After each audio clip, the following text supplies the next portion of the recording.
Hi, everyone. My name is Bruce, and today, me and Janet just finished a long discussion on movies and everything, revolving around one of our favorite films from the 1990s. Oh, my. One of our favorite films from the 1990s or 80s called The Lost Boys.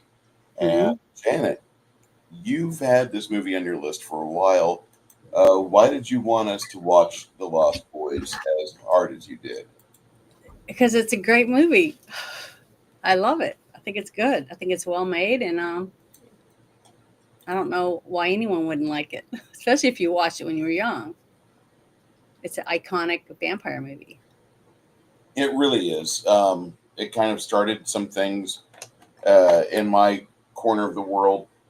This movie was iconic at the time because it had a sound that hadn't really been explored before.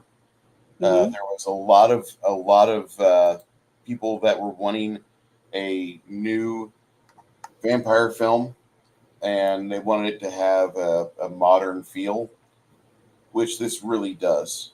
I feel this movie completely embraces the 1986, 87, 88 time frame so well. It hits the fashion. You see the cars. You see the start of the nostalgia train that was popular in the mid to late 80s because we had a show called The Wonder Years, and it was written by a bunch of people that had grown up during the Vietnam War era, and they weren't happy with the 80s. They wanted to go back to the 60s and live their childhood hmm as an adult. And you see that kind of with this movie because you have the grandpa who's got that beautiful 57. That Yeah. that thing is just so that's a smoke show. That is a curvy, loving, wonderful piece of machinery, and they have that car sounding so well, like it's just rolled out of the factory 3 4 minutes before they ran action. hmm And that this movie does that. This movie for me embraces everything that the 80s should be because the 80s was a magical time for me. I was growing up at the time. Wasn't hmm growing up. I was 12. I, okay, I had like a soul patch of hair on my chest. Nothing. Yeah. Um, yeah. I feel you, Six Nations. I understand that. I got that reference. Um, but this movie's a triumph for Richard Donner because he had just kind of gotten lambasted for the movie he did previous to this. That oddly enough we watched last week. No, 2 weeks ago. Uh, that was Janet's other pick. I think Janet has a few Yeah. Richard Donner films hmm since we watched the Lady Hawk. we watched Mel Gibson and Maverick long ago, and Yeah. you keep throwing Richard Donner films at me through Lady Hawk at me like one of the first movies that you're like, I want to pick this Yeah. because of our good friend Hardwick, who has the keys to the kingdom for wonderful fan edits and movies that can Yeah. be fixed. We watched Lady Hawk, which I absolutely loved. I can't stand the theatrical version of it. I don't like the soundtrack, hmm but I thought Lady Hawk was a great movie, and I thought the version I saw was perfect for what that is. If you want an adult fairy tale that doesn't go too hard into magic or fantasy but has those elements in it, it's really good. It's got like a 3 out of 10 on the fantasy scale. You've got some fantasy elements, not much. It's more about the characters. Uh, Great movie. And then Janet had this movie on the list, and I was looking at what we could watch, and I'm like, I could put this on, but I just made her watch Black Sheep, and I don't want to hit her with a twofer of like maybe two movies she doesn't appreciate. So let me give her something she likes, and that way we had the sandwich. One of my favorite movies of all time, and that's Black Sheep. Probably an easy top 12 movies. And Black Sheep wasn't as bad as I was thinking it might be. So uh, I handled it well, and it I was fun. It was a fun movie. and watching movies like this and Black Sheep and Lady Hawk in its fixed form, hmm it makes me realize that earlier today I was thinking about the theatrical version of The Abyss, and I mentioned it in our backstage discussion. I'm going to officially rate that the theatrical version of The Abyss at 40 because I can't stand it. I don't like the theatrical version of The Abyss, only for the fact I've seen the director's cut. If I had never seen the director's cut, if I never owned it, then I'd be like, oh yeah, that's like a 70 or 75. Mm-hmm. But now that I've seen that, it's a 40, and I have no need to watch it again. And Janet, somebody hit me with the question of, well, what do you think about Avatar? And I'm like, I've never seen that movie a second time. Just I have no intention of seeing it again. The last movie we watched with James Cameron that I really enjoyed in theaters was Alita: Battle Angel, and it wasn't really even James Cameron. He did the storyboards, I believe. It was all Robert Rodriguez doing the stuff. But going back to this film here, which is a triumph of practical effects, set design, set locations, good characters, actors that understood their roles, and the fact that we got a sober Corey Feldman in the majority of this movie, because parts of this film, when they're trying to film it, he's falling asleep standing up, and it's because he's a little. He was 17. He's 17 when he made this. Yeah, I have. Let me get this real quick. That's what I was trying to pull up. Is on my stuff I pulled up. Jason Patric was 21 in 1987 when this came out. Corey Haim was 16. Diane Wiest was 39. Bernard Hughes was 72. Edward Herrmann was 44. Jamie Gertz was 22. Kiefer Sutherland was 21. Corey Feldman was 16. And Jamison Newlander? He was 17. See, those guys don't even look like they're 17. I thought they were like 13 or 12. But that's why they picked them. And the fact that they had that one scene with Jamie Gertz and Jason Patric, the fact that they were already in their 20s, didn't make it such a big stink. Remember the big stink that we talked about when we did Romeo and Juliet? And they were underage. And a lot of people thought that was horrible. And they still talk about it all these years later, that the director forced them upon each other, and a lot of shit. So I think you can find actors to portray younger characters, even when they're mature. So I think that was a good thing. But it wasn't even that bad. But you knew what they were doing. You know what I mean? Mm-hmm. So whatever. But I just loved this movie. I loved the set designs.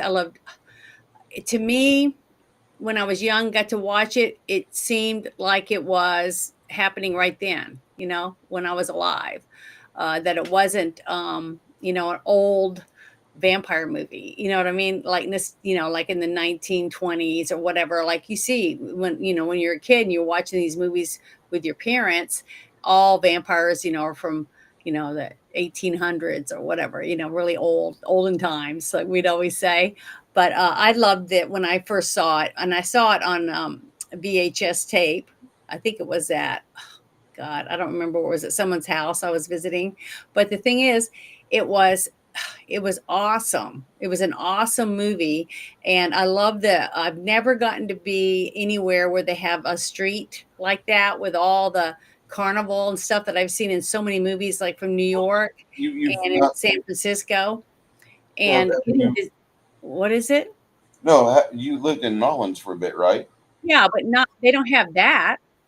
You walk businesses. It's, they have, they don't have rides and vendors outside unless you go to Jazz Fest, but that's not on a street. That's in a big field, and they got a stage set up, a couple stages, going on.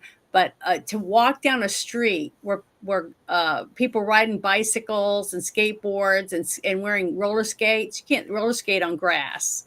So I just love that. I would love to one day get to go to one of these, like the boardwalk or whatever, and get to see that myself. I think it would be awesome. But I felt like I could be there. You know what I mean? And the fact that Corey Haim was into comic books, I thought that was really, awesome, because I just thought that was adorable. And even though a lot of people made fun of his outfits and stuff, I loved him. I thought it was a person that wasn't ashamed to be himself. He could wear pink, green, purple, real outlandish clothes. And it was almost like he went and bought them at thrift stores or whatever and would buy like little old ladies, like his robe that he was wearing when he got in bed with his mom, and he opens the robe and she's like, something, did you eat pizza? And he said no. And he says, why? And she said, I smell garlic or something like that. And he closes his, his robe back up because he said he had, nightmares or whatever. And it was just, I just liked that about him. That's one of the things I really liked about his character, is because he was so uh, happy with who he was. When the other guys are making fun of him, and stuff, it didn't fathom him at all. It didn't stop him from wanting to be himself. He wasn't afraid of bullies, and I love that about him. That was one of the things I really liked about him. And he was real laid back and fun. So, and his older brother was really good looking. So I thought that was great. I mean, I really love it. And his mother was adorable, quiet and uh, very feminine. And as the movie progresses, you see her trying to be stern with them and stuff, to have two boys and be divorced. It's just, I don't know. I really love this movie. And the fact that it was scary, even though they spent little over $8 million to make this movie. You couldn't tell in the way that the director's view through the camera, the sets, and there was so much in every scene. The costumes were elaborate, I thought. She looked very Star looked beautiful. I mean, she had a couple of different things, but she just, like, she put a jacket over her white tank top, but she had a flowing skirt, and then she had the scarf that she would wear, and then her little bohemian bed area that the guys had let her have, because she was the only girl in the Lost Boys. But the inside the cave, where they had that big poster from the Doors, Everything in that cave. and they had like weird things hanging from the ceiling, and it was just, I just thought it was so rich, and there's so many depths. There was different depths in, to make it like you could really be in a cave or in an old building that was underground or whatever. It just, they did a really good job at making me believe that that's where they were. And I just thought it was wonderful. And the fact that the bond between the two brothers was so strong that even though he was transforming into something that could kill him, because his dog knew it, he still kept him level. He kept him grounded to humanity. And I just loved it. I just thought it was such a good movie. I just really love it. It's one of my very favorite movies, especially vampires movies. And it's it's got a lot of comedy in it, but it's scary. I remember being scared. A lot of the scenes, the special effects with the makeup and stuff, like the scene where they just killed that one vampire in the cave, and they're trying to crawl through that hole to get out, that air hole basically. And Kiefer Sutherland grabs Corey Haim's ankle, and he's pulling on him. The two Frog brothers are pulling him back, and his hand gets up there and gets pulled into the sun, and he gets burned. And one single tear falls down his face, and it was believable, because it was like, at that moment he realized he's not human. You know what I mean? And the sadness, that's what it felt like. But later today, when I was looking through the trivia and stuff, I found out that his eyes were watering really bad because of the context. Back then they weren't soft and flexible; they were really hard. 1986, when they have that tech, they don't have 2022 tech. Yeah, I know. They had it from 1986 when they made the movie. So his eyes started watering, and they decided to keep it in there because it fit. It fit in there. A slight dab of humanity was still within him, to realize that he can no longer ever go out in the sun without dying or burning to death. Little subtleties like that is one of the reasons why I loved it, because it was so different than any other vampire movie.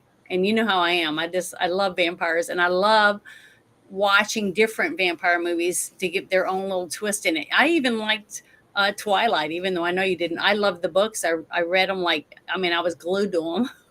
And I thought they were really good. Now, I would have made different changes by making Twilight, because I would have picked different people. but the overall story was the concept of the vampires and stuff was just so different. And I think vampires will always sell as long as you have new people writing new stories with the vampire lore in it. It's gonna be good. But I really liked it. But what did you think about it? Oh, I know I went on and on, but I'm sorry. But it was I just love this movie, and the Um, music's good. Corey Haim's character, really liked the character. I do. Um, Not really going to worry about his sexuality. There's a big debate online right now about his Yeah, sexuality because he's got a picture of Rob Lowe on his closet door. yeah, When I but was he growing didn't up, pick that. You got to remember, I mean, that was people Joel that do the Schumacher. sets and stuff do that. Joel Schumacher picked it because he just had Rob Lowe in St. Elmo's Fire. Mhm. And it wasn't Corey Haim's decision to put that up there. It wasn't his I real didn't name even he slept see in. that when I first watched it. I didn't even notice that. Why wouldn't a guy have another famous guy that he looks up to on his wall? I never even thought Uh, of it being that way. I put a photo or a poster of Alyssa Milano Mhm. on my bedroom wall, Yeah, about 3 foot away from my bed, and that was what I stared at I when I had was pictures of growing up. women and guys, out of my magazines on the Yeah, wall. Didn't mean I was a lesbian, so I never even thought twice about it. So I just like Alyssa Milano. I've always liked her. I watching her get older. Like, mhm, there's friends of yours that, as they get older, they age like a fine wine, like you. Like, oh my mhm. God, Janet's going to be an awesome grandma. She's going to be great. Then I have, like, you have these idiots like Alyssa Milano that when she was younger, she was fun to watch. She was good and charmed. And then, Mhm. like, somewhere along the line, like, the train got off the tracks of logic and it just started going through the forest of stupidity. And it fucking slid down the mountain of idiocracy, and now it's going into the pit of insanity. And that's Yeah, where Alyssa Milano's at. And it's so sad to watch her fucking just continue to tumble. Like, she's like the Gen X version of Britney Spears. Because Gen X doesn't really look at Britney Spears like, man, I want to fap off to that. No, we don't. We had fucking Samantha Fox, Alyssa Milano. We had growing up, there was Buddy from the Family Show. That when you're a teenager, when you're like a underage kid, and you look up at Buddy, and she's like cute and 16 or whatever, like, man, she's hot for 16. I wish I was her age so she'd date me. You think of these things in your head. This is shit that goes through your head when you're a guy because you're a guy and you're an idiot. But yeah. this, you don't look at, like, we were talking about the show Step by Step earlier.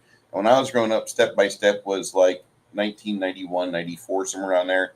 And there's a real cute lady, Christina Lakin, that she grew up to be an amazing woman. She's fun to watch.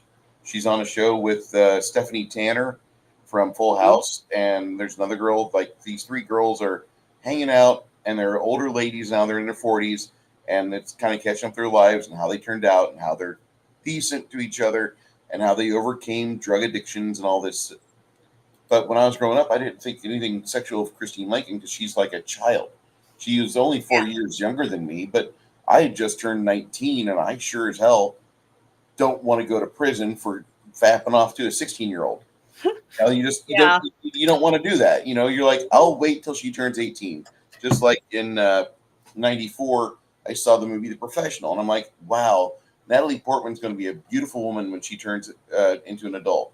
And my buddies saw Phantom Menace Part One of Star Wars shithole, and they're like, oh my god, she's so hot. I'm like, don't make a website, please don't make a website praising her as a goddess. Please don't do that.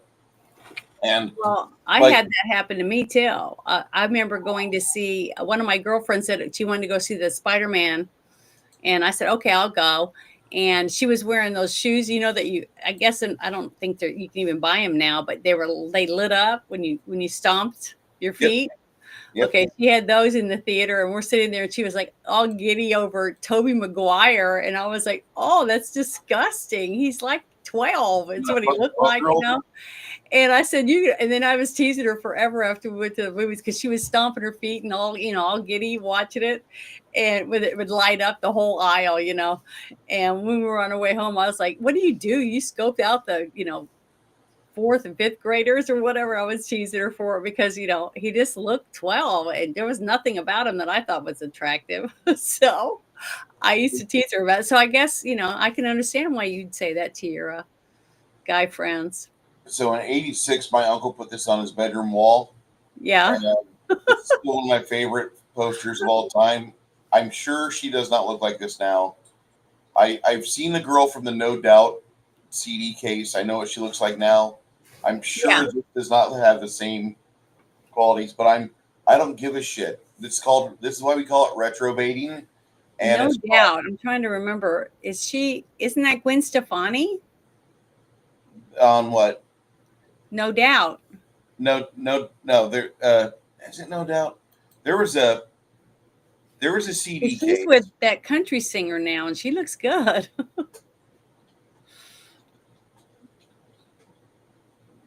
Whatever her name is, I can't remember. I was trying to say. I was No Doubt, or is it Matchbox? There was a CD case back in the '90s where there was a girl that was on the cover of it, dressed up like a nurse, putting a glove on, and everybody I knew was like, "Oh my god, I bought it just for that." Because there's like one or two songs that are worth listening to 10 years later, and they're not. They bought an album just because of the girl on the cover? Yeah. I didn't think anybody did that kind of stuff. Okay.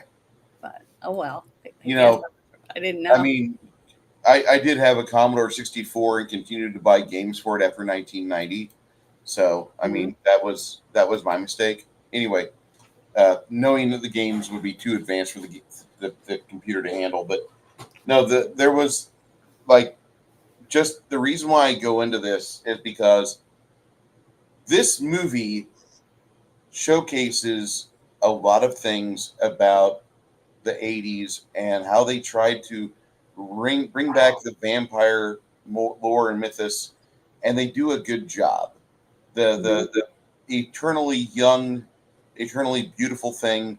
We have no idea how old the kids are of the head vampire. Yeah. We have no idea how old he is. It doesn't go into that. This is not Near Dark, where you find out that the leader of that vampire cell, which they never call themselves vampires, but he's definitely a vampire. He says he fought for the South in 1987. Near Dark is. I'm Janet and I are going to split on opinions here, but The Lost Boys is a very good vampire film that I've seen probably 5 times now. I've really enjoyed it. But The Lost Boys could go with more world building, with more exposition. I would say that, and I say that bravely and proudly because I wanted more. I want to know more about the world that the Frog Brothers live in.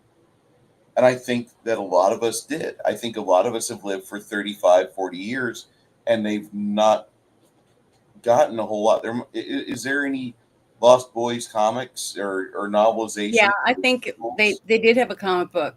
Okay. That came out after the movie. But the thing is, they are working on, as I read to you earlier, I found a link that said, let's see, where is it? Hold on, give me a second. That they're working on making another one. Let me find it real quick. Darn it. Trying to find that note I had. Okay, so the album cover with Janine Lindemulder for Blink-182. Yeah, this is the one my buddies had bought. I never bought this CD. Yeah. I never liked Blink-182. I stayed away from that genre of 90s pop. I like Blink-182. I stayed away from it. It my life is you just. seem to like headbanging stuff compared to what I like. Yeah. So I wasn't really into that kind of stuff, but I found it. Okay, it says here, a reboot of this film is currently in the works with Jonathan Entwistle set to direct, and Noah Jupe and Jaden Martell set to star in it. As long as it's not Jaden Smith, I don't give a shit. No, these 2 people I looked at, they might do a good job. I don't know. It just depends. I just don't hope they don't try to make it exactly the same. I hope they take it in a different direction and they let it breathe. For today's times. You know, No, I don't think it needs to be for today's times. Make it a good story. Make it a good movie. Don't do it for 2025. Do it because you want to watch it when your kids get older and you want to show them this. You be that proud of it. Be mm, impressed enough. Like, this is what I did. I have no shame with this because yeah. I'm fairly certain that James O'Barr could show his kids the 1994 version of The Crow with Brandon Lee and so many other talented artists with the greatest fucking 90s soundtrack we had. But I don't understand why he put his name on the 2024 version of The Crow, which after 2 weeks of it being out, nobody talked about it. Nobody's talked about we finally watched The Crow in 2024. Hmm. Nobody said a thing about it. It died. That movie died harder than the straight to video sequels of The Crow. Well, the one thing I hear over and over again about from everyone basically is that they're sick and tired of the same story over and over again when they remake something. They remake Spider-Man, they have the whole origin story again. They remake Superman's the same story over and over again with new actors, and they just bitch and moan about it. So when I said don't make it from 1986, make it like 2020, an updated version of the same movie, the same type of story, but updated for now. So their clothes and their phones and everything else is updated. That's what I was saying when we were talking about this movie before we went live, was the fact the only thing to me that took me out of the movie was the fact that he gets the phone and he has to dial it, with the turn dial thing. And that was the only thing to age the movie for me. Because when they go to the grandpa's house to live, because their mom got divorced and they moved from Arizona to California, that's what Corey Haim's characters walk around going, I don't see any TV, bro. What are we gonna do, bro? No TV, like that. And that's when the grandpa said, well, here's my TV guide. I just don't want you to peel the label off because it might tear the cover. And he goes, you got a TV guide? So that means you got a TV? He goes, no. If you read TV guide, you don't need a TV. I just thought it was great. But the interaction was really good. So if they can modernize it, but keep it not woke, you know what I mean? Don't put wokeism in it and just let it be a vampire movie. It can be as good as what Fright Night was great. That was another one I absolutely loved. And it had its own unique turn on the whole series. And the one thing I did like about this Lost Boys is you don't know how old the lead vampire is. It's like he, over a certain amount of time, he realizes that they're going to die. They're going to get killed because he gets them young to where they can be like his kids. But he also knows that they're going to get in trouble and they're going to probably die. So I think that was one of the reasons why when he saw Lucy on the street helping that young boy, he started thinking, if I can get someone like that, then I can get a bunch of kids, have a bunch of underlings or whatever under me, but I'll have a mother to help me keep them in line. And they'll mind, they'll be better or whatever, and maybe I won't lose so many because we don't know about what happened before these young guys came, before he got them. And the fact that they weren't bitten, that they drank his blood, that was another unique view, which I really liked. So I liked the fact that they went their own way with the story, and it made it unique and it was different. I'd never seen anything like it when I got to watch it, and I thought it was great. I like how this movie really kind of gets into Michael's head, and you get to see things from his perspective as he's doing the change Mm-hmm. from human to vampire, and you do kind of see things from Kiefer Sutherland's perspective in this movie just a little bit, Yeah. but not enough to where you understand David's primary concerns and why he's got the bloodlust so well as he does. I think, and he was what, 17 at the time when he was He making. was Yeah. 21. Kiefer Sutherland was 21 when he made. I thought he was 17 when he made this No, movie. that was Jamison Nilder and Corey Haim.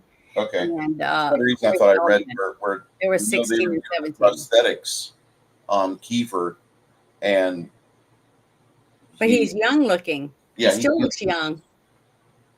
Mostly, yeah, and he does a really good job of portraying like angry youth. Like he does that like no other. This He's one of the best 1980s nemesises that you could really have on film. I think his level of menace was peak for me for many years, Hmm.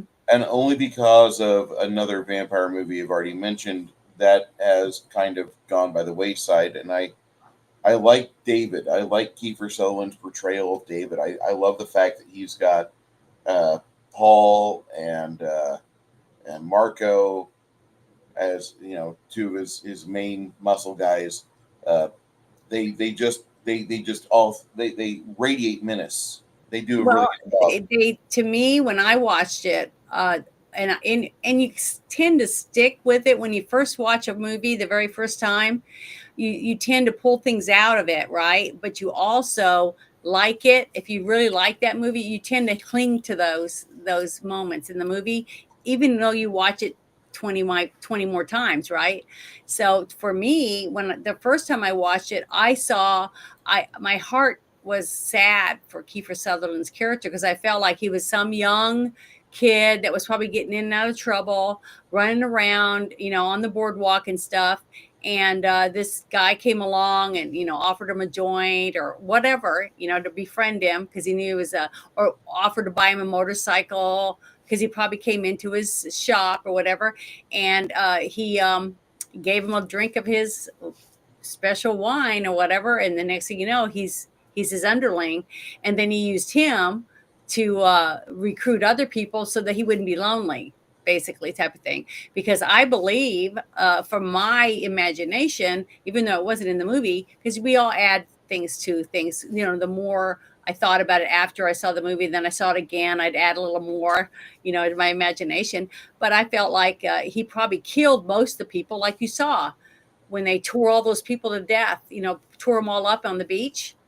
They just tore them to shreds, basically. There wasn't really much left of them, and they probably burned them or took them out to the ocean or who knows what with the bodies, or they just left them there because they would just think that they got in a fight or whatever and they kill each other or whatever. But if he wanted to make someone to be with them for eternity, because you're never going to die, you get him to drink the the master's blood, whatever, and then you can fly and do something. Now they didn't show any of them turn into bats. Is one thing I liked. That was one thing that was different. Nobody turned into a bat or anything, but they floated around. You didn't see them actually, flapping their arms or anything like that. They were able to fly through the air, and I thought that was really good. But the fact that I think he did it because so he wouldn't be lonely and he'd have underlings to boss around or to make him feel important. And then when he saw her outside of his business helping that young boy, he instantly was attracted to her simply for the fact of her mother instincts. And he started thinking to himself, because that's what he said at the very end, is that I knew if I got your boys to join that you would be you could come. And he said even though they died, all his boys died, and he said, and I haven't changed my mind about that. And he's all hideous looking because you could tell he's older, more mature, he's been a vampire longer. And he was just you could tell he was very powerful because when the grandpa does kill him, with the truck, it's a huge, ginormous flames and stuff because this guy, we don't know how he had to be hundreds of years old. You just guess that. And I like the fact that the director chose to leave a lot to your imagination because just like I say about reading a novel, when you're reading a novel, no movie is going to compare to it because your imagination is putting together all the pieces for you as you're reading it. So your love interest in the book might look different than the one that they pick for the movie. They'll be similar because the height, the build of the body, and their whether they have blue eyes or brown hair or blonde or whatever.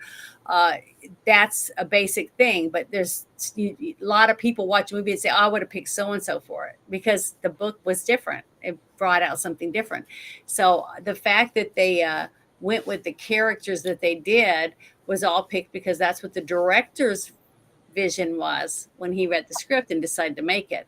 And that I just like that. I just like that it was all left to you, the viewer, to fill in the gaps where you saw fit. And I thought that was great.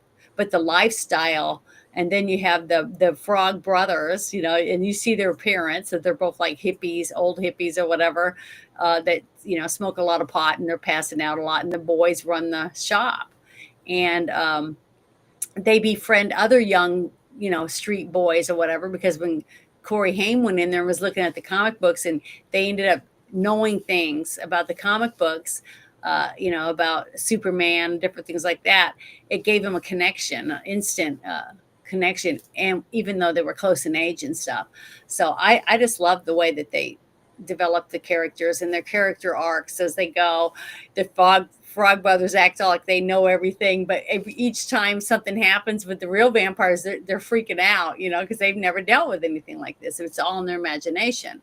And they rode bikes, and all that stuff. I just loved it. I just liked the fact that you get to see the older gentleman who's in his 70s. He's the grandpa, and he takes his grandson out and gets him in the car, and he's all excited. And the grandson thinks it's a cool car and everything, and he's showing off. But then he says, "Let's go. You ready to go to town?" And he goes, "Yeah." And he goes, "Well, this is as close to town as I want to get." He was just fun. He was a fun grandpa, was very interactive. And the fact that he was a taxidermist, and he would give his grandson all these stuffed animals that here's your stuffed beaver, you little shit. Yeah, a owl, a beaver, a raccoon. He just had all these different ones, and he didn't want any of them. But the thing is that I just love that. It was so much character, personality in this movie, even though they didn't all have tons and tons of dialogue. I mean, Kiefer Sutherland hardly spoke at all. I mean, he only had even though he was the lead of the vampires, he only had a few lines, really. You know what I mean? Yeah, so, and nobody in his crew had a lot of lines either. He was the face, and he had the I'm gonna geek out for a second. He had like the 12 charisma.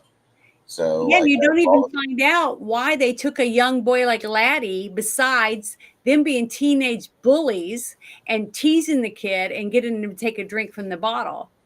And he did, not thinking about what's going to happen later. This is a kid that's never going to grow up ever, and they're stuck with this little kid that will always be a kid. He's never going to get any bigger until Star came in, and that's probably why the boys, you don't know because they don't tell you, and that's what I like about it.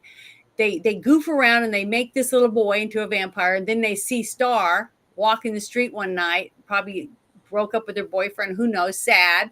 And Kiefer went over to her and started, "Hey, I'll take you a ride on my bike," or whatever. And he ended up duping her into taking a drink to take care of the kid so that they don't have to worry about it. Him going out and killing a bunch of people and stuff, and bringing a big no to their master that would be pissed off, right?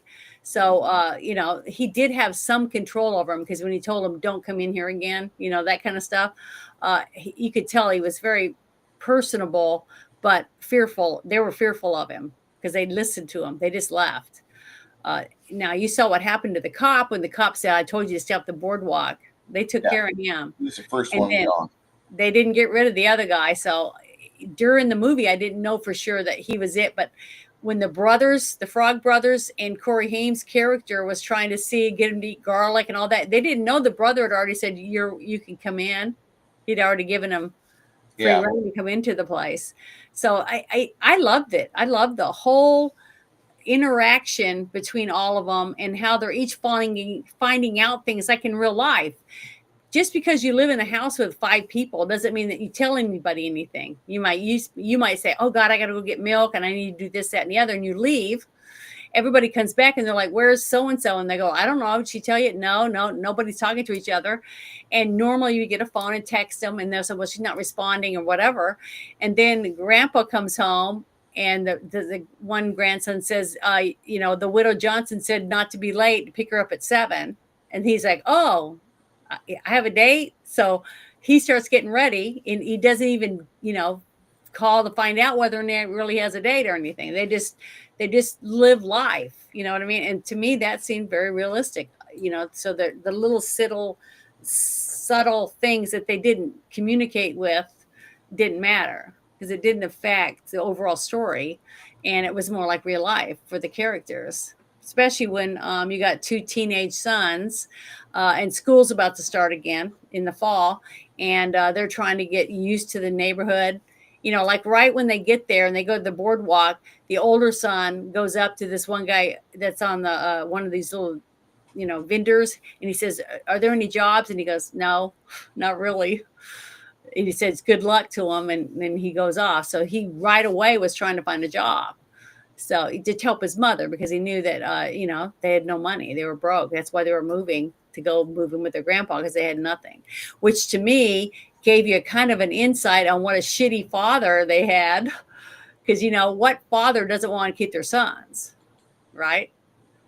So he was a real loser. Apparently, he was probably cheating on her and didn't want to be bothered with kids. So and he didn't even care whether they had money or not. He just sends them off and fuck you. Doesn't give a shit. So that's what you think simply by the way the characters are revolving in the movie. They don't have to fill in the gaps. You do that, and I think that's good for some movies. Now, some movies I want to know something because it's a specific thing that has something to do with why things are happening, and that's why at the very end of the movie when the grandpa gets a drink of Dr. Pepper and they're all covered with soot and they're standing there looking at him because he just saved all their lives, right? And then he says that's the only bad thing about where we live or whatever is all the damn vampires or whatever. And they're like, oh, all that happened to them because they didn't know. They had no idea that, he didn't tell them. So I thought, right. I think this movie succeeds on a lot of aspects. I really like how some things are just kind of shown. They don't really talk about it much. They don't really talk about the age of the vampires. They don't discuss other things, but you get a good sense of the community. You got the Frog Brothers that kind of fill in for like the American prepper community, which now would be considered, normal people living in Missouri. And it's just a very, very fun movie to just like dally about in your head and figure out, okay, what would have happened to these guys afterwards? Because that's what always happens to me when I see this movie. I always wonder, like, where would the Frog Brothers be now? Would they still be in California? Would they have moved to like the conservative panacea of like Utah and been like bitching about, well, we don't have any vampires to kill, but we got Mormons. And I'm like, no, you're not from Missouri, fucker. You can't do that. And because Mormons had a lot of fun in the past, but there's a lot of things where I think about what would be like to be in this world in this movie, and this movie for many years was the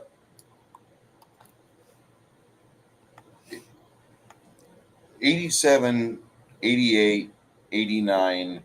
There was a glut of vampire films that came out, a lot of them in your favorite family video blockbuster stores. And like which ones? I'm trying to. Near Dark. Fear Dark? Near Dark. Okay, I don't think I've seen that one. Yes, you have. We watched together. Who was in it? Near Dark is what happens when you take half the crew. No. Near Dark is what happens when James Cameron's wife takes half of his crew and half of his budget, and she goes into New Mexico, Arizona, and films a vampire film about people that are not vampires, but they show you a day in the life of vampires, and it's Bill Paxton, Jeanette Goldstein. Okay, now I remember. That's why I was trying to think what actors were in it. Yeah, I didn't really like that one too much, did I? I love that movie, and that movie for me is like it's my favorite vampire movie. This is the one where they're in the bus or the van driving around. The van, and I didn't really like it. They've got a little boy, and the little boy grabs the main character's little sister because he wants to turn her, so he has somebody to be with, and he has a companion, and like that movie, like these two films came out real close to each other, and if I would have known about that movie back then, The Lost Boys would still be a classic. But it's like comparing The Howling to American Werewolf in London. I love The Howling. I love The Howling. I think it's a great movie. And it's impressive that it beat American Werewolf in London with a less experienced prosthetics guy than Rick Baker by like a month to the theaters. Yeah. But then you see American Werewolf in London, and you see the transformation of the werewolf in that movie, and there's Yeah, no, and it won an Academy Award, didn't it? I don't know if it got the award or Oscar I think it won. nomination.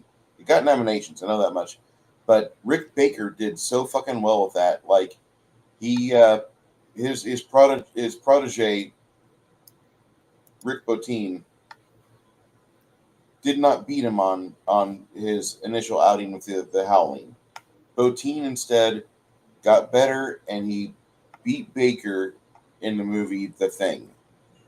Because The Thing for me was the best special effects movie for the 1980s, Yeah. practical I effects. loved The Thing. But The Thing was good. this movie Near Dark kind of goes a little bit further on some things. It's not as teenage friendly as Lost Boys is. Lost Boys is really good if you're a young person and you want to see a vampire movie. This is like baby's first vampire film. Really good for that.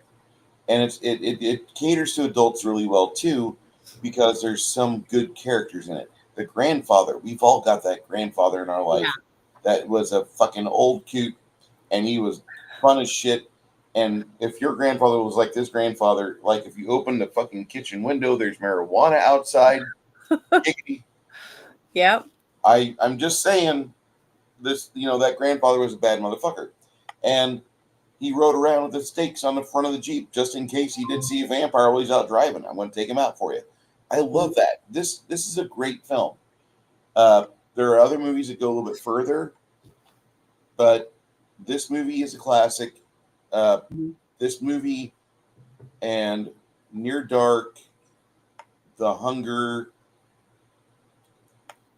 I don't want to say Salem's Lot because I don't feel the films of those Salem's Lot movies are anything worth a shit.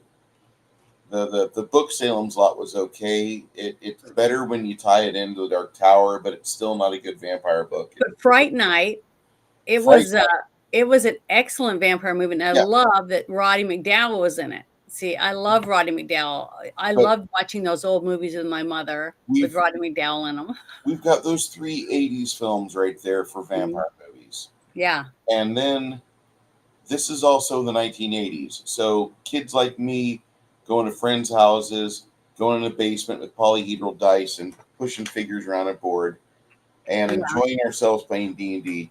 It was natural for somebody to come up with a Vampire the role-playing game. And that happened in like 89, if I remember right. Stone Mountain, Georgia, they had White Wolf Publishing put it out. And by 1991, it was the most popular game at the stores. Like suddenly, game stores had female gamers going in it because they weren't really popular in the 80s. You wouldn't find girls be like, no, my wizard's going to be a badass. No, you very rarely did you. This was a sausage fest location hobby. Okay. Yeah. Once the vampire games came out and they brought characterization, faction play, and other things with that RPG, which were new at the time, because you had like the 13 clans of vampires. Then you had the Sabbat clans of vampires, which were like non-masquerade vampires. They didn't give a shit about hiding themselves. Near Dark is a perfect Sabbat movie because the vampires do try to stay out of the way, but they don't really give a shit about staying hidden. Oh, you're a cop? I'm going to tear your throat out in this intersection in public, and then I'm going to maybe drag you out later, and I'll beat on you, but I'll probably not get that far because I'll just probably drop you 50 feet away after I've taken 6 pints. And that's kind of the mentality behind the Sabbat vampires, as I call them in Near Dark, which I feel Near Dark was more gruesome and more rabid. These are vampires that don't give a shit about life. Basically, they just kill anything that comes in their way, and they don't give a shit. They just take care of their people. And that's it. They don't even care about bathing or looking good or trying to fit into society. It's a totally different concept for a vampire movie, just like Underworld. See, Underworld, when it came out, it worked on making sure they're building their own rules and regulations of who could do what they could do, all those things. They had a governance around it, right? And I like that. whole aspect of that, because if you're going to live for a long, long time and keep food, which are people, right? You have to have limits on letting you can't have rogues just going out and slaughtering whole cities, because then you run out of food and you all die. Or you die, you starve. You can't die and you just lay there, nothing but bones, and you're starving. You're starving and want food. So I like the fact that they have to have some kind of rules. And the romantic part about vampire stories is the fact that the vampire is lonely and wants a love. He wants someone to spend the rest of his eternity with, basically. So when he finds the love of his life that he thinks, and then either he has to take her by force, or she falls in love with him and she wants to be with him. So that's how they twist and turn that. But the stories, there's just so much they can do with the different stories, just like the Twilight and all the different other ones you've seen. But one thing that made this movie unique to me too was the fact that Corey Haim had a dog, a beautiful Malamute named Nanook, that protected Corey, right? Mhm. And he traveled with him, and he went everywhere that he took good care of his dog, and his dog slept with him and sat next to him in the bathroom, all that. Who doesn't have a dog that wants to be in there at your feet while you're taking a dump? They're always right under your feet. They want to lay on the bed with you. They go everywhere and they cry for you and all that stuff. And that one scene where you see a young teenage boy, he's taking a bath and he's listening to music and he's jamming and he's, doing all that stuff. And that is when the brother is transforming into a little bit closer toward becoming one of those vicious beasts that's just going to tear people to shreds, like you see with the Lost Boys out on the beach. So he's creeping up the stairs, and Nanook can sense something. He doesn't know what it is, because when he sees him, he sees the brother of his owner, basically. So he's used to it. He's not seeing him as a threat. But when he comes through that door, he knows he's going to kill. So he attacks because he's trying to protect his master. And I love that thing. And I almost was crying every time in this one scene when the brother gets out of the bathtub and he dries off and he's put a robes on and he goes down the stairs. He starts to go down the stairs, and you see the open living room, and you just saw an attack and there's stairs there. So you're wondering, oh my God, he killed the dog. That's all I'm thinking, is that he killed the dog and the dog's gonna be down there and the brother's gonna find his dog dead. That whole fear of that, because everybody's lost a pet. So that grabs a hold of you. That's another fear, because you don't know what's about to happen. Then when he sees his brother sitting there on the ground and his hand's bleeding, it's like a giant bite. He said, "What'd you do to my dog, you asshole?" Like a brother would. But he doesn't think of him being a bad guy yet. He still doesn't know about it yet. But that whole scene to me is very emotional. The bond between two brothers. The brother that got bit, he could have killed that dog. He could have snapped that dog in two if he wanted to, right? But he didn't, because his love for his brother, and he came back to humanity at that moment, and he realized that, something's happening to me, and that's not me. I'm not going to kill my brother's dog, basically. So when you see Nanook come back, I'm like, oh, it's like a relief to know that Nanook's still alive. And then that other scene where his brother tells him to tie Nanook outside because he has Star and the little boy, I can't remember what his name is right this second, the little boy, has them at the house and they're sleeping because it's during the daytime. And so he takes Nanook outside, and then the sun's gone down and they know that the bad Lost Boys are coming to get them, to get revenge for them killing one of them and taking Star and Laddie. That was his name. So he hears Nanook bark. So he runs out, and then the older brother instantly wants to protect his brother, because the human quality of that's my brother, I'm going to take care of him, even though he's turning into a vampire. You can't even hardly see his shadow anymore, or his reflection in the mirror. So all of that's building up to it. And then you see the brother go out and he's chasing his brother to help him because he doesn't want to see him get hurt. I just love it. I love that he clings to humanity, just like Star's trying to. And Star, I think the only reason she lasted as long as she did, to not attack other people, is because she had Laddie to take care of. You see what I mean? Her woman quality, her female quality of motherling, I just loved it. I just thought all of that was just a phenomenal, roller coaster of emotion for people that watched it if you paid attention to what was going on, with the characters throughout the movie. And I just think it's really, really good. It's a very good movie to watch if you're like, I'd say at least 11. I wouldn't want you to. I don't think you should watch it if you're under 11 years old. I just don't think it's unless you have an adult there that can explain things to you. But I loved it. I just thought it was so good. The character arcs for everyone, even the Frog Brothers, because of the situation of them talking to this young man, giving him comic books about vampires. Like, I don't like, horror comics or whatever type of thing. And I loved them when I was growing up. When I was their age, that's what I was reading. That was my favorite. And then I started getting into some other ones. So my dad would say, "Here, try this one, read this," or whatever. But most of the stuff I love was Morbius and all the dark arts and stuff. Doctor Strange. I just loved all the weird stuff. So that was what I was my favorite. But I loved Wolverine. Almost everyone I loved was anti-heroes. Like Deadpool and Cable and Domino. I had a couple of her comic books, and it just the people that were struggling, with who they really were, that type of thing. I just love that.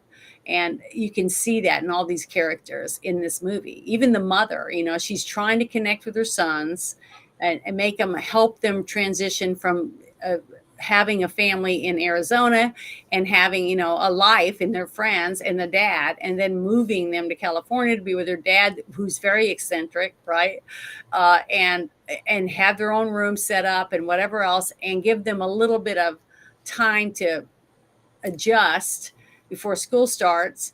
And she just thinks her older son is having a really hard time, and she's struggling as a mom. She's lonely. She wants to start going out and meeting people and get on with her life, but she's also worried about her two boys.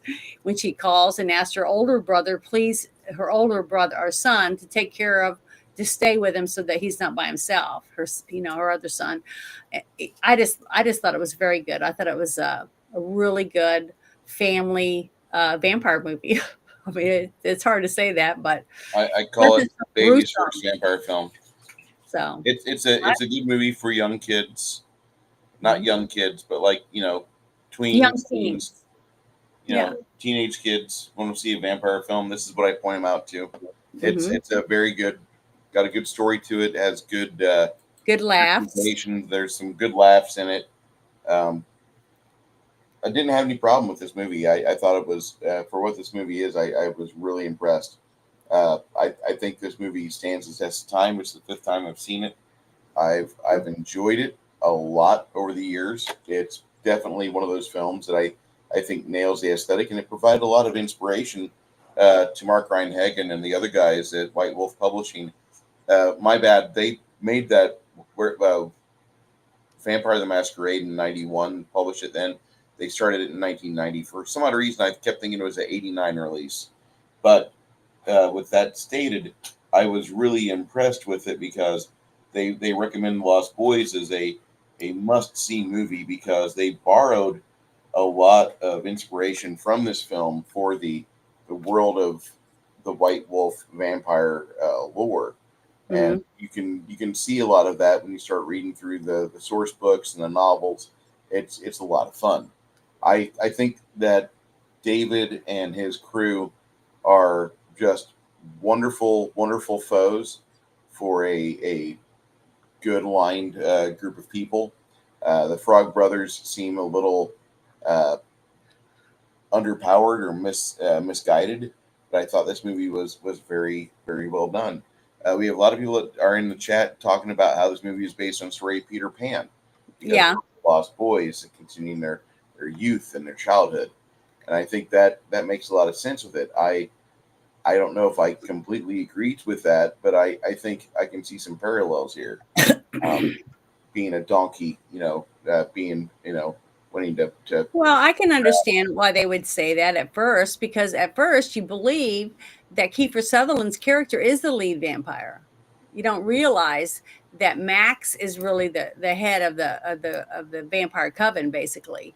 So I can see where that Peter Pan aspect comes from, especially when he's standing on the hill and he looks down and says, "You can live forever." and you'll never die, basically, is what he's telling him. He's trying to get him to feast on someone so that they're connected, and now they're become a vampire. And maybe if he does, he can get Star to do it. And that's later when you see Star going there, because she realizes she doesn't want to do this. She's tired, she's weak, she can't make it, and she's gonna cave. And then that means that Laddie's gonna end up caving too, because she won't be there anymore, as a human side. She'll be now a full-fledged vampire. So when she says to him that he was supposed to be her first, that's why that when she met him and was going to say that she'd pierce his ear, and different things like that, that he was supposed to be her first to bite, basically, or to be for her first meal, basically. And she couldn't do it because she really liked him, and she still had that little bit of feeling about being staying a human and keeping those qualities still.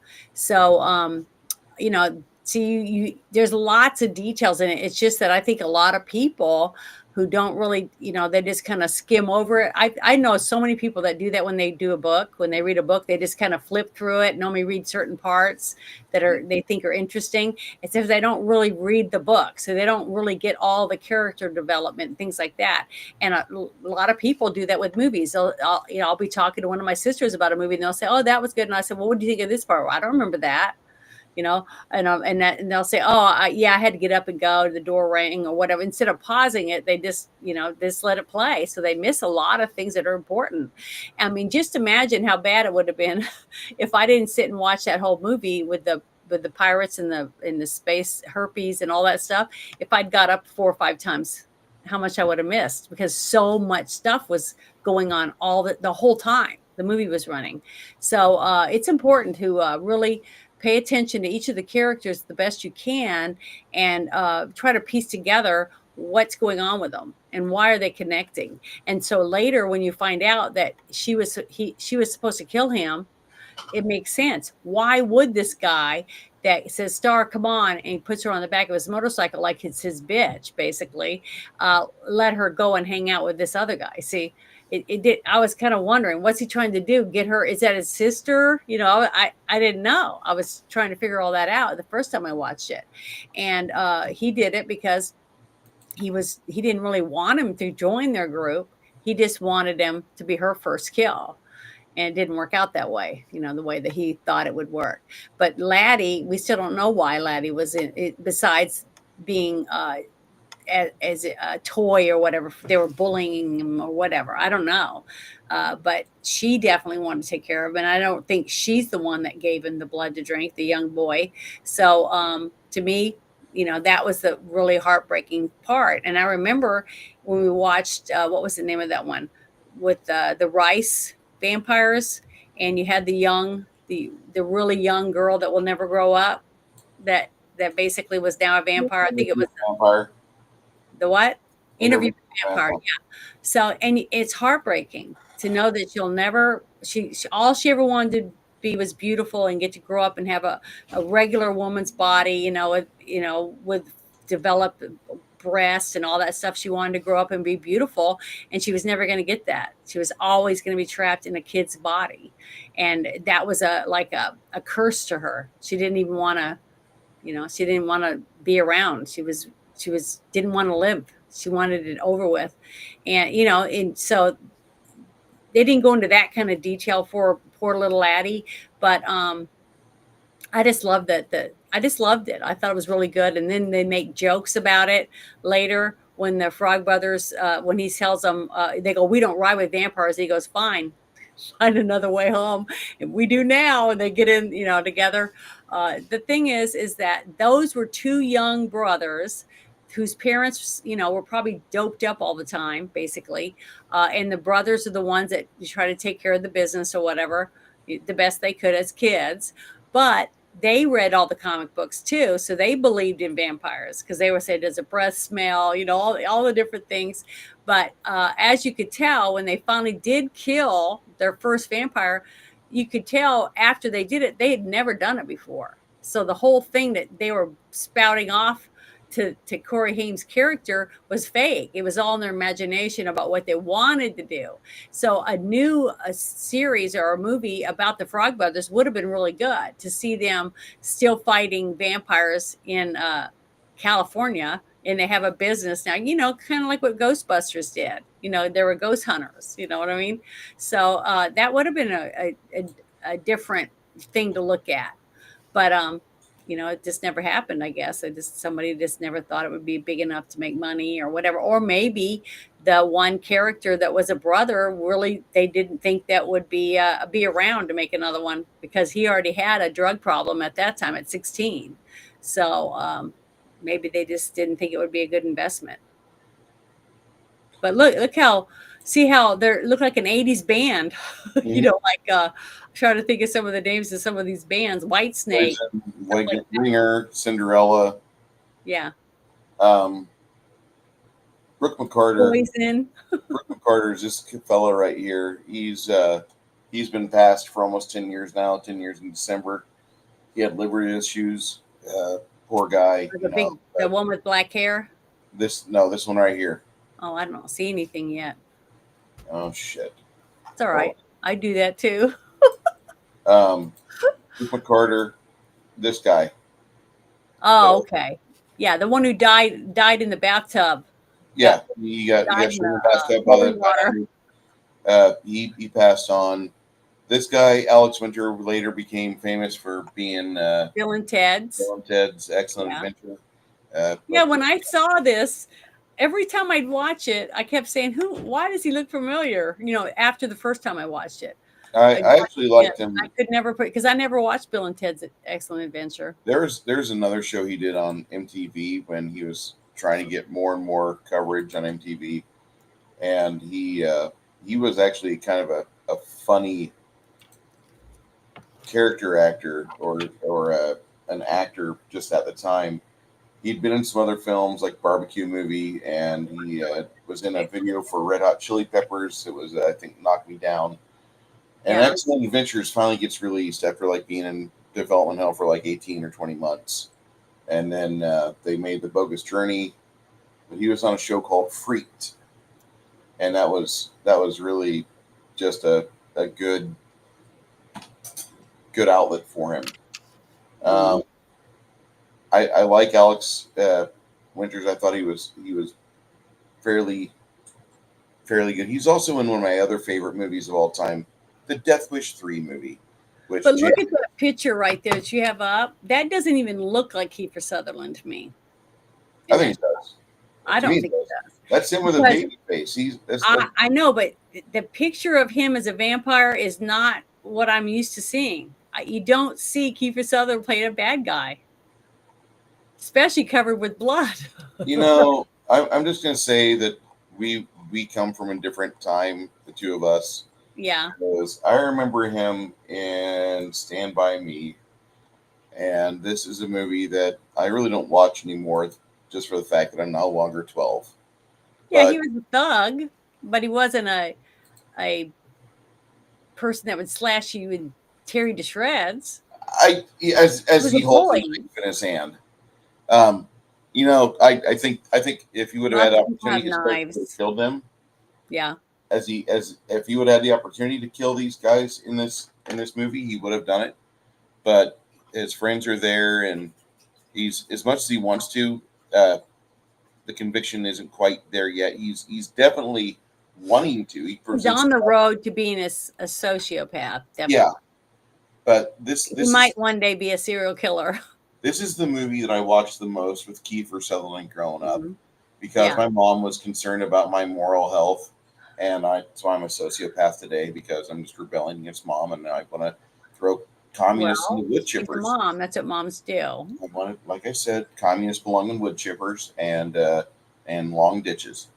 But I haven't seen Freeway. I'm sorry, I was answering one of the chats.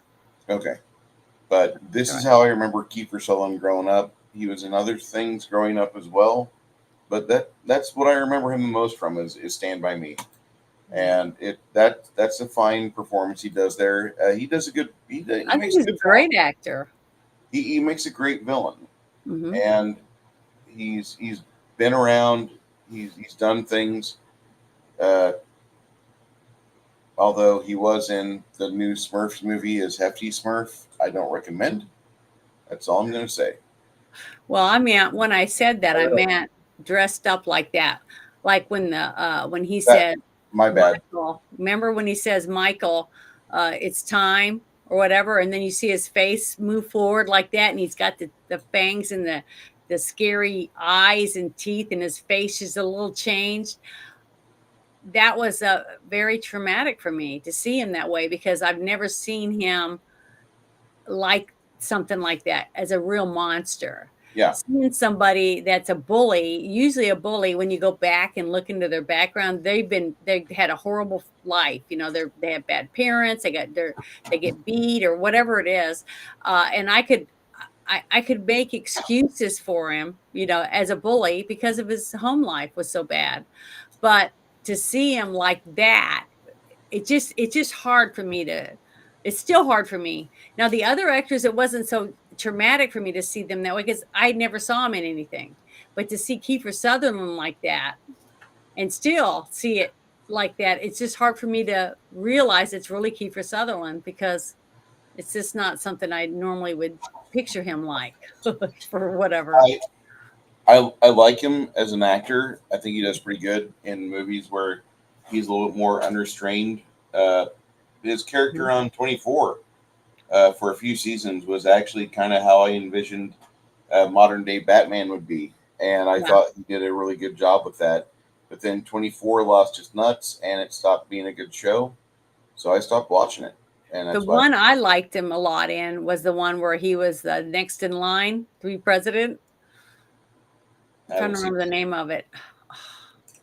By the way, Alex, if you're in the chat and you know what I'm talking about everybody gets killed and he's next in line to step up. No, I haven't seen the line of progression that you're talking about. What's it called? It's called a line of progression. A succession or something line like of that. Succession or progression. Something like that. But he's good in that. He's really, really good. He's a very good actor. He's as good as his father, I think, depending on you know what his characters are. He's just really talented, and you know, not everybody gets that. You know what I mean? But he can play a lot of different characters. But I really did like him. I thought he did a great job. He was designated survivor. Yeah, that's it. And we really have that. You know, we really have a line set up. That's why certain people aren't all of them aren't supposed to be in any place at one time. People are supposed to be not there because if something did happen, somebody's got to step in and take over and make sure everything still runs. So I just love it. I think our forefathers are geniuses. Every time I get involved in any of that stuff, that's what I'm thinking. But I just thought he did an excellent job for his characters.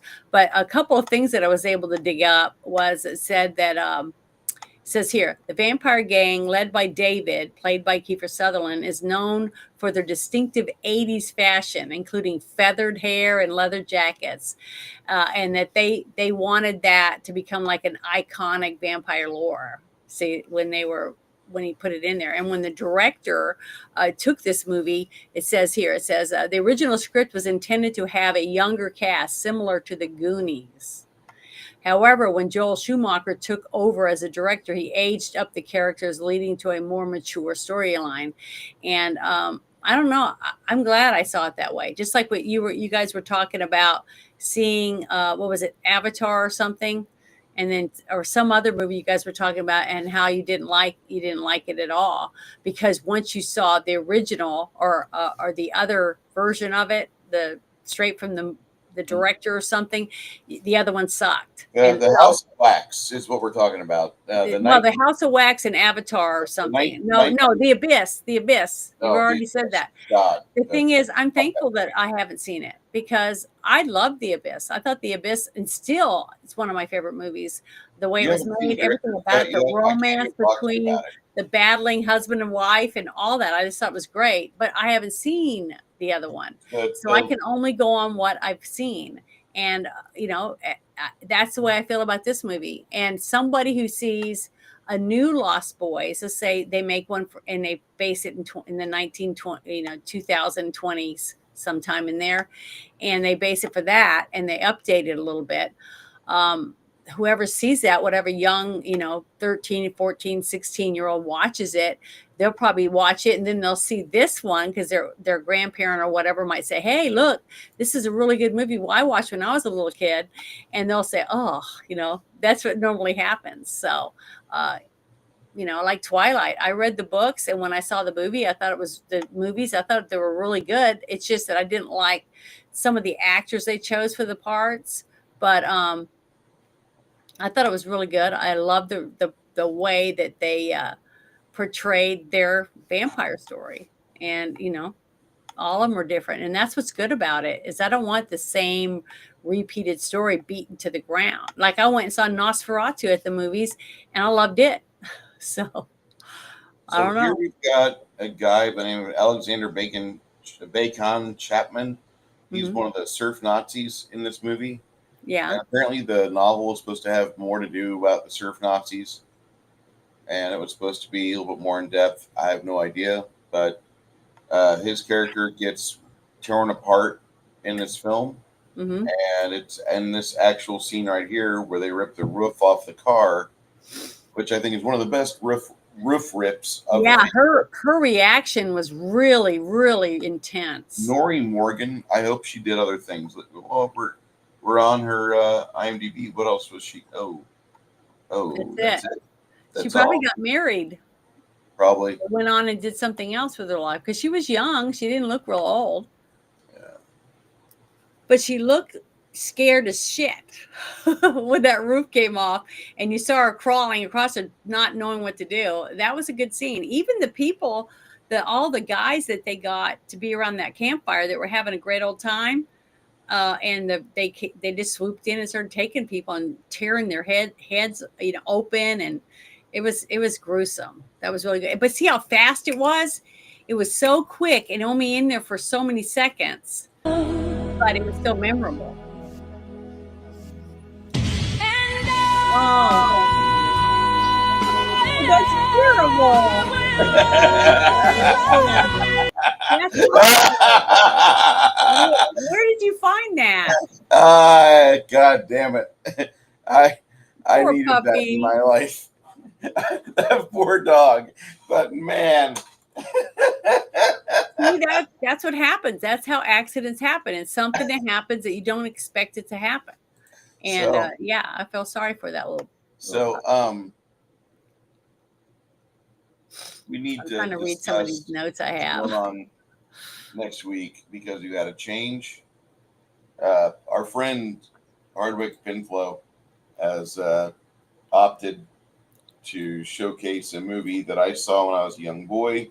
Uh-huh. I've not seen since. It's called Mystery of the Wax Museum, 1933. And there are people that have seen a movie called House of Wax with Waxworks. We did that one. Waxworks. That Waxworks is good. Mystery of the Wax Museum is a classic horror film, probably one of the best. But if you want to see it, come by with us next week. We're going to be having it here. Our friend uh, So that's the movie we're doing next week. next week is Mystery of the Wax Museum. We were going to watch Fanboys, but I pushed that off. It's not really the season for Fanboys. We can do that in January or December. Uh, Mystery of the Wax Museum, definitely a movie. In the build up to Halloween, want to do that. Mhm. And I think it's going to be a fun watch. Uh, for those of you that are wondering what I'm thinking about this movie, as I see it now, I I would rate it higher if I hadn't seen other movies. This movie here, though, is going to be rated at a 84 because I think it does a lot of things right. And Joel Silver doesn't have the perspective of myself and others, which is fine. But I think that his perspective kind of hurts him a bit. And this is probably my favorite movie he's done. There's a lot of good movies he did do. Then there's like a whole pile of movies that I just don't ever want to watch again. And I was trying to explain that to Janet. There's certain people I can handle not seeing movies of Mhm. certain individuals. Well, most of the movies that I watched beforehand, now I've watched more movies since I met you than I ever did my whole life, really, because either I didn't have money or I just didn't have the means to go see it. I didn't have, it wasn't close to me. It never opened where I was at, or I had to work, so I didn't get to go see it. Yeah, It just depended. So if I really wanted, that's one reason why I loved it when movies came out on DVD and stuff, because I could watch them then. And I was one of those people that signed up for the what was it, Netflix, when you could order it and have it delivered to your house the and then DVD send it back. delivered to your house. God, Yeah, I signed up for that when it first came out, never and I let loved them it. never let them forget what they stole from you. I know. I used that. I loved that whole concept was freaking genius. And then I had my friends, once that started dying out, I guess people stopped using because they started streaming or they would go to Redbox, stuff like that. It was just the avocation of they had more broadband available. So small towns of like 5,000 or 15,000 people could get on, $100 a month internet charge, and they'd be Yeah, fine with but you have people it. like me that live in a place that You don't has have that. You've got 1,200 people in your town, that's closest to county. you, and the internet is shit, and you can't afford the satellite. So getting DVDs mailed to your house was freaking great. I don't know why they stopped doing it, because there has to be people that would sign up for it that would like entertainment that just they just don't have. Now I just go to the Walmart bins when they're like $5, and you can buy a bunch of older movies that way and watch them. It's a shame because you know just I because in the city you have everything at your fingertips. Just think about it. I have to drive get it. 48 miles to go buy a bottle of wine. I Yeah, mean, I, people I can't comprehend that. They just don't understand. I can't call and have pizza delivered. I You know, empathize with none of you. that I stuff. honestly do. But I lived in a 300 person town for about 25 years of my life. That's half Mhm. my life I spent in a town with 300 people, and it took them forever to get shitty cable access, and Yeah. it took them longer to get shitty cable internet, Mhm. and trying to get somebody more than what they've got now. Where like if I were to watch, I'll just give this to you. My mom and dad watched a movie on the internet the other night. It was Black Sheep because my dad wanted to watch what I sent him, and so he watches it. But because where they live, they have a very limited set, and Verizon has no problem giving my dad extra bill fees for the extra gigabyte charge. Yeah. Whereas everywhere else in America, you have, you know, what is that? MCS or US Cellular or Cricket. They say $100. No, Verizon. no other. No, it's Verizon that's charging them this shit. Because Oh, Verizon's yeah, charging that's what for I it. have, and it only now it does real well in some areas, and other places it's like I don't even have anything. I can call you in your house, and it goes straight to voicemail because sun, moon, and stars shit's fucked up. So if you ever expect me to say anything nice about Well, Verizon, one of the things I notice I have to do too is I have to turn my phone off and on, sometimes a couple times a day, because as I'm driving around, it's struggling to find a place to connect to, which really sucks. But hopefully it'll get better. It's just that I guess because it's so rural that they don't want to put the money out to do it, because there's not enough people that they think would sign up for it. I don't know. It really sucks. But that's why I love the internet, especially cable internet, because that's what I have. I have it piped right into my hooked right into my computer. So, considering I've had lots of storms and bad stuff like that, my connection's been pretty good. But that's not my phone. See, it's on my computer. So that's just the way it is. But the one thing I would say about this movie is I'm going to give it a solid 9, because I looked for bad things. Really, there are very few little bitty details. The editing did phenomenal on this movie. Most of the stuff, little things that I found were subtle, mostly to did with editing, but I think this it's a good overall story is good. I think the screenplay is good. The set design, the costumes, the special effects, all top notch. I think, considering this movie only cost $8 million to make, and they made like 33 million. I think by the end of 1987 or something like that, right in there. So they did really good. I sent you I think I sent you a thing in the Discord in the chat thing with numbers.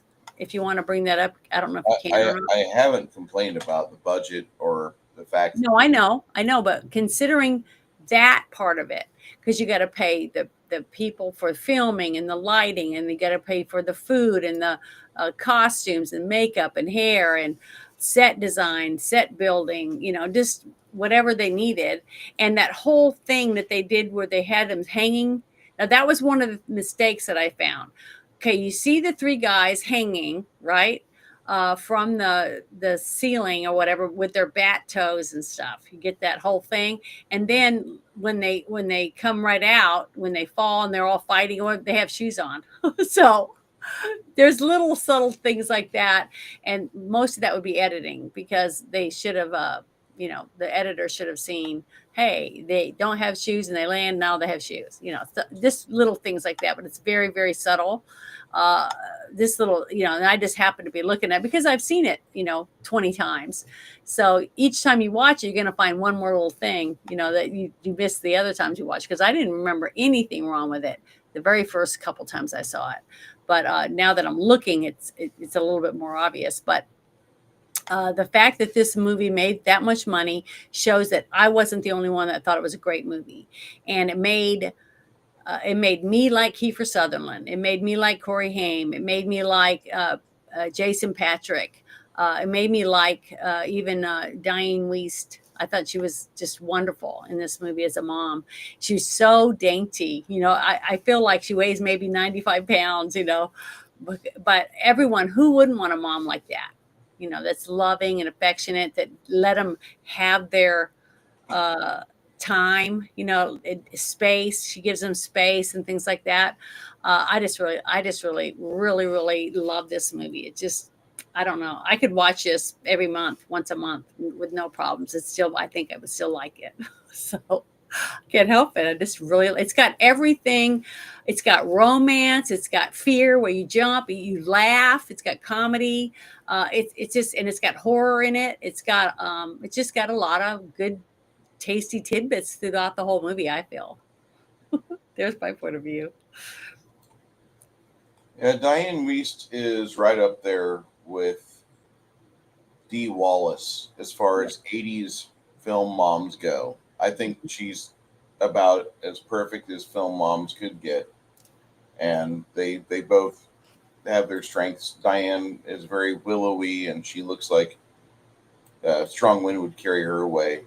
It's really a good display of what we have as far as like role models from the 1980s for motherhood. Well, the one scene I forgot about when you said that part about something could carry her away, the scene where she's upset with her son because he said he had a nightmare, or he was having a nightmare because of the comic book that he read. And she's embarrassed because that's 2 times in a row that she's, had her date ruined. And she's thinking, oh, I gotta tell him I'm sorry. So she goes to his house during the daytime, right? And she has a bottle of wine. And instead of leaving it at the gate, she decides, well, I better take it to the house because someone's going to just take it. They drive by, they're going to just take this bottle of wine sitting here. So she opens the gate like a normal person would. And she starts walking, and she sees the dog, and he sees her. And at first he doesn't seem to be threatened by her, I guess because she didn't keep walking. But as she got closer to him and she says, "Hi, Thor," he starts snarling and snapping, right? And right at that moment, when this happens and she starts to scream and run, her son opens that one page to the comic book that says, Hounds of Hell. So the way that they click back and forth and put the story together for you from a comic book, I just love that because I love comic books anyways.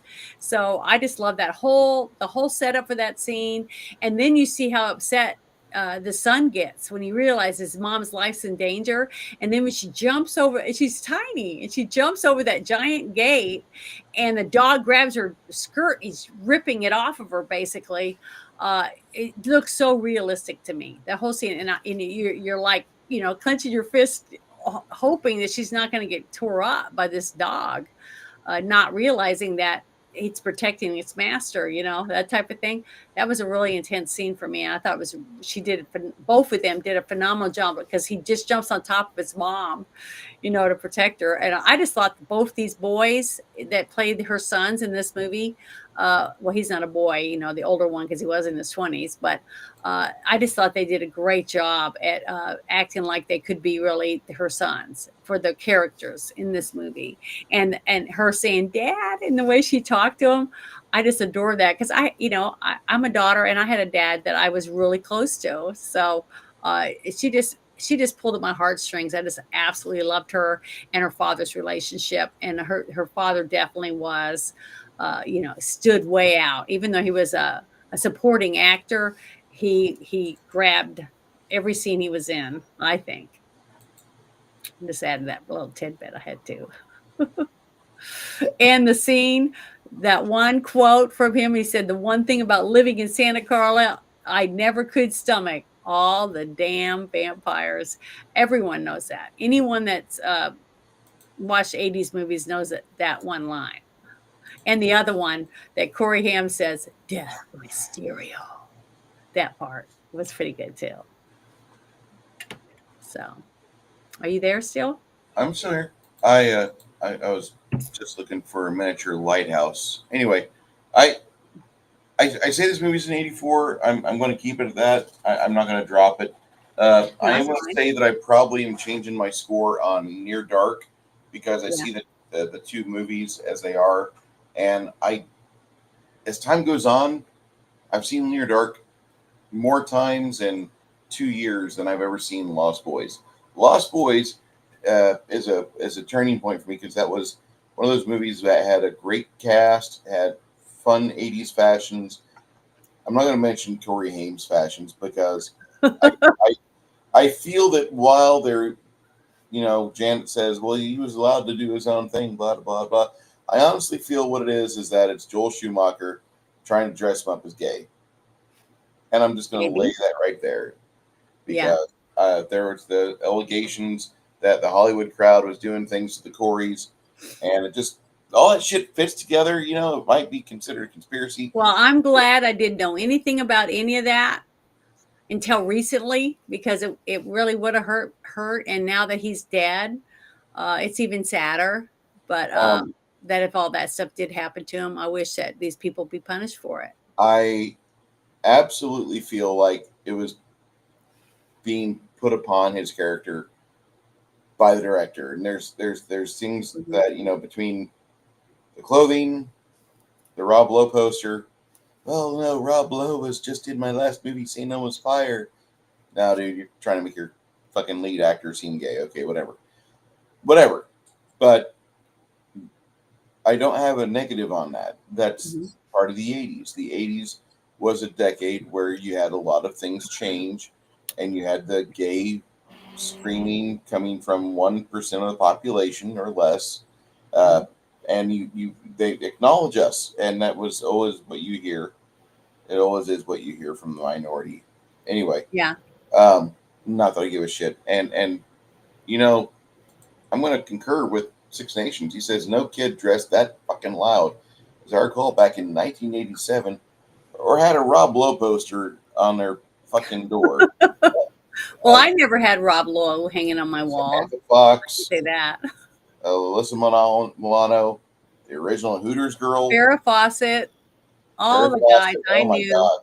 that were a little older than me, they had Farrah Fawcett. She And was one of their so favorites, especially the one in the red bathing suit. I I like this movie because it's a well put together movie. I Mhm. like the characters. I especially love the grandfather. I think he's great. Yeah. And Ed Herman plays a great master vampire. The last 2 minutes of his acting in this film are absolutely chilling as shit. Yeah. But Very. but Mhm. what really for this movie is my most like the watermark for me in this movie. The high watermark is the soundtrack, which turned me on to so many other bands later. Because when I was introduced to this movie for a second time, it was at the Atlanta Dragon Con in 1993. They play movies at a con. That they played this movie at a con. We had a viewing room. We watched this, and then we found the Vampire LARP, and we hung out with those people. We're having fun with it. Uh, Found out later the LARP was filled with smelly people because these guys were not going to leave the con until the LARP was over. And yes, it took place in a hotel, but these people were sleeping in the anime room or the viewing room. And so we quit. We turned in our sheets. We're done because we were going home every night and showering, and they're kind of upset with us. And well, it's midnight. You're vampires. You're supposed to be here. Hmm. We're like 18 years old and stupid. Like, what? We're supposed to be here all night? Yeah. That's crazy. So we did that, and we tried it. Tried the one night, ate caffeine pills, and watched this movie. Listened to Sisters of Mercy and the soundtrack for Lost Boys, and played Vampire, and it was interesting. But the soundtrack with this movie stuck with me all these years later, and there's a just so much about the soundtrack that needs to be said more than the rest of the film because I think the film is great. I do. I think it's 4 stars. I think the soundtrack is fucking 5 out of 5. I Well, think can that. I say one thing about that? Go ahead. Today, while we were watching this movie, I remembered how much I loved that song that he was singing in the bathtub, and I downloaded it, believe it or not, on my music. So uh, go ahead and finish now. I just wanted to say that while I was I, thinking I, about I just I thought this movie gave more to the music scene immediately than what the movie gave to the movie scene, and then over the course of time, this became kind of like before we had memes in the 90s, mid 90s, we were saying things like, remember when Joel Schumacher made good movies? And I remember saying that a lot when Batman and Robin came out. I'm it. not Mhm. ever going to forget you, you motherfucker. That movie was shit. Like I've never exited a movie theater feeling so much anger before. That movie, I was angry. Like that would have been the movie where like I'm glad I don't live in California. I would have driven to Joel Schumacher's house, bounded the fence, and just like kicked him until like he was the broken fax machine in Office Space. Because God, that was such a shit movie. But this is a high watermark for Joel Schumacher and a lot of other things. Great movie, great film, Mhm. enjoyable, but don't delve into the rest of his IMDb stuff because some of it just plummets straight the fuck downhill, and it's garbage. What can I ask? What other movies he made that I would recognize? Having a brain fart at the moment. Sorry, you keep saying that, and I'm like, God, I can't remember. I'm not very good at remembering the directors' names. I want to say that he also was part of Year of the Dragon.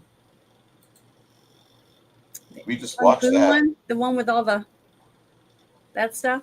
No, we just watched Year of the Dragon with Mickey Rourke from 1985, where Oh Mickey yeah, Rourke that played. one. Sorry, He, there's a lot of movies that have the same name, a similar name. all So right. Now he sorry. wasn't involved with Year of the Dragon. My bad. Saint Elmo's Fire he did right before this. Uh, You didn't like that one? it's okay. It's not as good as Lost Boys. No, Lost Boys. He I did really a love. movie that a lot of people I knew wanted to see, and they thought it was great. I thought it was just a reason to buy stopwatches, and that was a movie called Flatliners. Hmm. He did Falling Down, which is the other movie that he directed that is actually really fucking good. I haven't seen that one. Falling Down is really fucking good. Mhm. Uh, then he did a poor version of The Client in '94, and then he Mhm. wrote Batman or did the direction for Batman Forever in '95. That's the one with the bat nipples. Yeah. And, he did Batman and Robin in '97. Mhm. Letting him take over for little Timmy just was not. Little Timmy Burton was not a good idea because he took the Batman Well, I franchise. won't say anything about the Batman movies then. Batman and Robin and Batman Forever are absolute trash. I, I just no, we're not gonna fucking discuss that. Uh, there's other movies he was involved with. One that was almost a return to form, almost a good movie called Phone Booth with Colin Farrell, Mhm. and then he did the video direction for The Best of NXS. I'm Only Looking. He's done The Number 23, Blood Creek, Man in the Mirror. He was a director. Wow, he's done a lot. He's done a fuck ton, but it Yeah. doesn't mean I like him. I think he's like your average Hollywood director that Hollywood studio says, I need a guy to direct this, and Joel Schumacher gets done sucking some guy off, and he's like, I can do it, and that's what he does. Yeah. Whereas Joe Dante's like, let me do it my own way, and I'll make it a fucking great movie, like he does with Inner Space or Gremlins. Joel Schumacher is your Hollywood director that he literally Hollywoods, like he literally does the thing. And I can't say anything about what he does behind closed doors with minors, but I just from what I saw with this movie here, I'm kind of worried about any sort of communication or activity between him and the Coreys because all the shit that came out with the Coreys. So this movie for me rates an 84. Joel Schumacher, like, I don't want to review his movies. Like, Falling Down might be the only one I want to see, and everything else I've seen and is written in is like nothing I want to spend my time on. We're two totally different individuals. My taste is very different than his. I would rather watch Space Hunter, Adventures in Forbidden Zone again with Janet and Molly Ringwald with her audio up Mhm. than watch 98% of any Joel Schumacher stuff. I just don't like him. I don't like his action. I don't like his work that much. This movie here is Was one of this his first movie? no, this is like his Oh. 6th or 7th. This is Oh, one of those really? times, yeah, one of those few times where like a director that is known for certain activities, he Mhm. releases something against type, and a lot of people are like, "Oh my god, this is really good," and that's what I remember because a lot of people were just saying this movie took the new spin on the vampire lore and they made it fresh. And at the time, there was all these movies trying to make vampires fresh because you just had Fright Night come out in '86, you had Yeah. Near Dark come out in '87, and you Mhm. had this movie, and there were so many opportunities where people would be tired of saying, "Oh, look, a fresh spin on the vampire series," and I'm going to kick the fucking horse while it's dead. But I swear to God, if anybody ever says anything nice about Twilight, I'm going to try not to fucking shit on camera I'm because sorry. I swear to God, that fucking book series and that movie series touched me in a spot where I never want to go again. And that's where other people's feelings and opinions matter. I Mhm. absolutely fucking hate Stephanie Meyer for making a Stockholm syndrome situation desirable by most idiot twats, Mhm. and for some odd reason it's cool. But fuck me running. Like, I just cannot stand the Twilight series, and I don't give a fuck. Like, then you have off the Twilight series, you have what was it, 70 Shades of Grey, all this fucking bullshit. And no wonder you want to know why I make fun of the other fairer sex so much. It's because they buy garbage like that. God damn it! Yeah, Repeal my sisters tried to get me to go see what was the name of it? Something of the Traveling Pants or something. They tried to, if we were on like a six sister vacation and we're trying to get me to go see it. And I said, fuck no, I ain't spending my money on that movie. 2% of I Julia didn't go see Roberts' it. I can't remember. Something of the Traveling Pants or something like that. Sisterhood of Traveling Pants. Yeah, that one. I didn't see it. So I Uh, understand where you're coming from. Believe me. if you don't want to see that stuff, don't worry about it. All Don't right, watch that's it. just, and I kind of feel the same thing about Jack Black because for some odd reason, Jack Black pulls female viewers. He's a fat, ugly fuck. I've only seen him in one movie that I actually liked him in, and that was the one I was That's talking great. about. I've only seen him in one That's movie I it. liked him in, and that was fucking. That was the Day of the Jackal when Bruce Willis shot him. And I'm like, yay! It's about fucking time. You fucking prick. You know, like the only time. Shallow Hal. That's the only movie I've seen him in Yeah, I'm not because gonna the see that. character is him. If you think about it, he's shallow. That's why I like the movie because it fit him. Like, It was a movie made for him, basically. remember how negative I was after we watched Powder? Yeah. If you want me to be Remember, up, I didn't give that a great rating either, simply because of the director pushing you in one direction. He did not let you enjoy any of it because he was forcing you down the road to his ending. See what I mean? mhm. So you do have that a lot. A lot of people just don't see it. Well, I'm really looking forward to next week because we're going to watch a classic film Yeah, that I have never seen this movie, so I'm excited about I watching. saw when I was a young boy, and it holds up. It's got Fay Ray in it, so all of you men who love classic celluloid beauties, just come on in with us and enjoy a movie that we're probably never going to see again as long as Hollywood stands and there's anybody that allows communism to take a hold of creativity because that's the problem. I mean, one, Hollywood is always red. Grazer was right, but at Mhm. the same time, a lot of creatives need to have that in order to be free. I don't understand this at all, but I'm not a psychology major. I just watch movies and I say, yeah, no, whatever. And this movie that we watched today is great.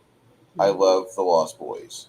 I wish there had been uh, an ongoing series of comics that had lasted a little longer. I just saw that there was a line of them from IDW, and I might be interested in going and seeing how those look and maybe purchasing those Yeah, because I might. That's what I was gonna say. I might want to buy that set of comic books for the if I longest can. time, I loved the StarCraft universe, and so I was buying StarCraft comics. StarCraft comics are really good, but they are they are out of a brand of a company that they love wokeness, so I just stopped giving them money. Yeah. Um, and I,